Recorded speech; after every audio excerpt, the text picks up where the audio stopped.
एका क्लायंटची स्टोरी सांगतो मित्रांनो, तुमचाही कॉन्फिडन्स वाढेल. 5 वर्ष आधी भेटलेला. पर्पज विचारलं की काय आहे तुमचा मेन गोल, काय आहे मेन एम, काय आहे, का म्युच्युअल फंडमध्ये तुम्ही इन्व्हेस्टमेंट करू इच्छिता. तेव्हा कळालं टॅक्स सेव्हिंग हा तिचा मेन पर्पज आहे.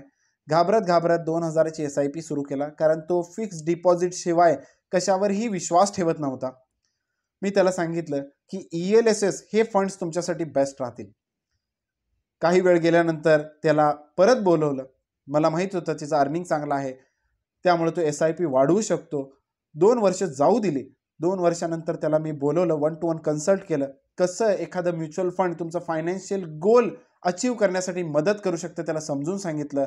रिटर्न्स दाखवले, कसं मार्केट वर्क करते ते सगळं डिटेलमध्ये सांगितलं. आता तो बेटर समजू शकला, कारण 2 वर्ष पार झालेले आणि आता तो हेवी इन्व्हेस्टमेंटला रेडी होता.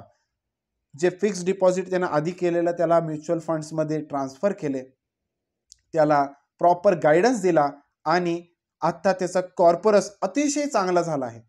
तो क्लिअर आहे की मी ह्या वर्षी माझं 1 करोडचं फायनान्शियल गोल मी अचीव करेन. हे एका प्रॉपर ॲडवाईस थ्रू शक्य झालं मित्रांनो. सो तुमच्याकडे जर कोणी डिस्ट्रीब्युटर नसेल, तुमची इच्छा असेल कोणतरी तुम्हाला याबद्दल मेंटरिंग करावं, तर Ravi Purohit is right person for you. Think mutual fund, think Ravi Purohit.